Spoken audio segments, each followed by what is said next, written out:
সাংবিধানিকভাবে একটা ফ্যাসিবাদী শাসন এই দেশে ৭২ সাল থেকে চেপে বসেছিল। গণবিদ্রোহে, অভ্যুত্থানে, বিপ্লবে এই শাসককে পালাতে বাধ্য করা হয়েছে।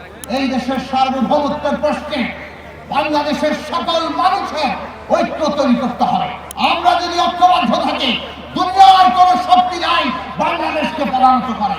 এই দেশের মানুষের আকাঙ্ক্ষা কি? বারে বারে বেহাত হয়েছে, এটা মনে রাখা দরকার। ব্রিটিশ ঔপনিবেশিক শাসনের বিরুদ্ধে লড়াই করেছে ৪৭ এই পূর্ব বাংলার মানুষ পাকিস্তান কায়েমে লড়াই করেছিল, ভেবেছিল পাকিস্তান ন্যায়ের শাসন দেবে, কিন্তু পাকিস্তান ন্যায়ের প্রতীক হতে পারেনি। পূর্ব বাংলার মানুষের অধিকার কেড়ে নিয়েছিল। ১৯৭১ সালে এই দেশের মানুষ লক্ষ লক্ষ মানুষ প্রাণ দিয়ে সংগ্রাম করেছিল বাংলাদেশ প্রতিষ্ঠার জন্য। এটা বিজয়ের মাস। সেই মানুষ আশা করেছিল এই দেশের নতুন রাষ্ট্রে মানুষের জন্য সাম্য, মানবিক মর্যাদা, সামাজিক ন্যায় বিচার প্রতিষ্ঠা হবে। ৫৩ বছর ধরে সেটা প্রতিষ্ঠিত হয়নি, বরং সাংবিধানিকভাবে একটা ফ্যাসিবাদী শাসন এই দেশে ৭২ সাল থেকে চেপে বসেছিল। ২০২৪ সালের এই ফ্যাসিস্ট শাসনের একটা অংশের পতন ঘটেছে, অর্থাৎ শাসক পালিয়েছে। গণবিদ্রোহে, অভ্যুত্থানে, বিপ্লবে এই শাসককে পালাতে বাধ্য করা হয়েছে। কিন্তু আরেকটা অংশ বাকি। ফ্যাসিবাদ কিন্তু এখনো পর্যন্ত যায়নি। ফ্যাসিবাদ তার ব্যবস্থা নিয়ে হাজির আছে। আমরা এই ফ্যাসিস্ট শাসনের যারা বাস্তবায়নকারী এবং যারা নির্দেশদাতা, তাদের প্রত্যেকের বিচার চাই। ন্যায় বিচার হবে নতুন বাংলাদেশের যাত্রার প্রধান ভিত্তি। ন্যায় বিচার প্রতিষ্ঠা হতে হবে। একই সাথে এটা আমাদের মনে রাখা দরকার যে ফ্যাসিবাদ কেবল কতিপয় ব্যক্তি নয়।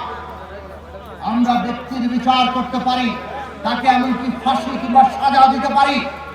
মনে রাখা দরকার ফ্যাসিবাদ একটা ভাবাদর্শ, ফ্যাসিবাদ একটা ব্যবস্থা, একটা চিন্তার পদ্ধতি।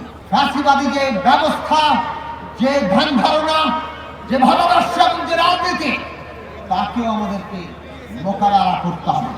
তার বিপরীতে গণতান্ত্রিক জায়গা দাঁড়াতে হবে।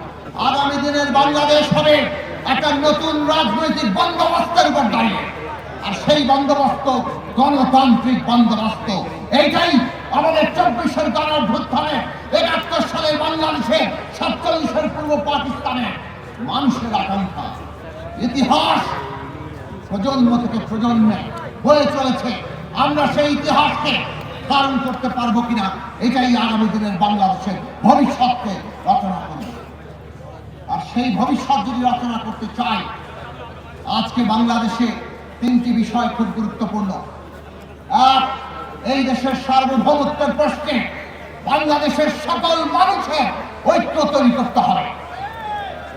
ভারত যতই আমাদেরকে রক্তচক্ষু দেখা কিংবা ওই পতিত ফ্যাসিস্ট শেখ হাসিনা পক্ষাবলম্বন করে বাংলাদেশে তাদের নানা ধরনের ষড়যন্ত্রকে সহায়তা করুন, আমরা যদি ঐক্যবদ্ধ থাকি, দুনিয়ার কোন শক্তি নাই বাংলাদেশকে পরাজিত করে। আমাদের তরুণরা সেটা দেখিয়ে দিয়ে গেছে। কাজে ফ্যাসিবাদ যদি থাকে, তারা মানুষকে বিভক্ত করে। আমরা যদি জনগণের ঐক্য প্রতিষ্ঠা করতে পারি, তাহলে আমরা আমাদের সার্বভৌমত্ব রক্ষা করতে পারবো।